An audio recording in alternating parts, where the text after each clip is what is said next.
انسان کی زندگی میں جو چیزیں اسے بہت زیادہ نقصان دیتی ہیں اور بہت پیچھے چھوڑ دیتی ہیں، دنیاوی معاملات سے لے کر روحانی، اخلاقی، قلبی اور قرب الہی کے معاملات تک کو جو چیزیں نقصان پہنچاتی ہیں، ان میں ایک بڑی چیز غفلت ہے۔ ایک لفظ ہوتا ہے جو ہمیں اکثر سننے کو ملتا ہے کہ آپ کی توجہ نہیں ہے۔ یہ ڈھیر سارے لوگوں کا مطالبہ ہوتا ہے، اہل خانہ بھی مطالبہ کرتے ہیں، کئی موقع پر والدین بھی مطالبہ کرتے ہیں، غرباء بھی مطالبہ کرتے ہیں کہ امیروں کی ہماری طرف توجہ نہیں ہے۔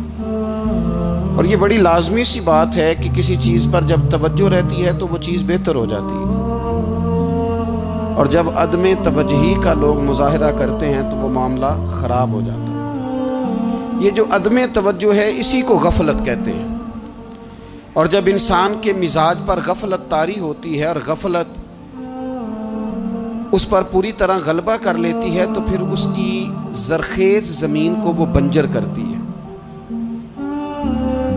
غفلت انسانی دل کے لیے بڑی نقصان دہ چیز ہے اور انتہائی تکلیف اور ضرر کا باعث ہے۔ دلوں پر جو قحط نازل ہوتا ہے، قحط، ویران ہو جاتے ہیں دل، اور جو دلوں پر خشکی نازل ہوتی ہے کہ طبیعتیں خشک ہو جاتی ہیں، یہ غفلت کی وجہ سے ہوتی ہے۔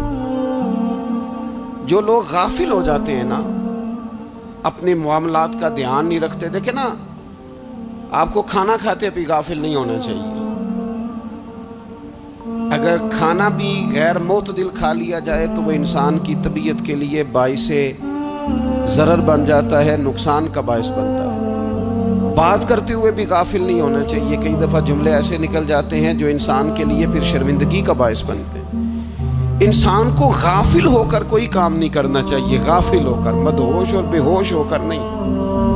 غفلت دل کو ویران کرتی ہے، طبیعت میں خشکی لاتی ہے۔ غافل کبھی نہ بنے۔ قرآن مجید فرقان حمید نے ارشاد فرمایا کہ اقترب للناس حسابہم، فرمایا لوگوں کے حساب کا وقت قریب آ گیا، وہم فی غفلت معرضون، اور وہ ابھی بھی غفلت میں منہ پھیرے ہوئے ہیں۔ ٹائم آ گیا حساب دینے کا، لیکن وہ ابھی بھی غافل ہیں۔ ہمارے جو زیادہ تر نقصان زندگی میں ہوئے ہیں وہ صرف ہماری غفلت کی وجہ سے ہوئے۔ ہم نے چیزوں پر توجہ نہیں دی، چیزیں گڑبڑ ہو گئیں۔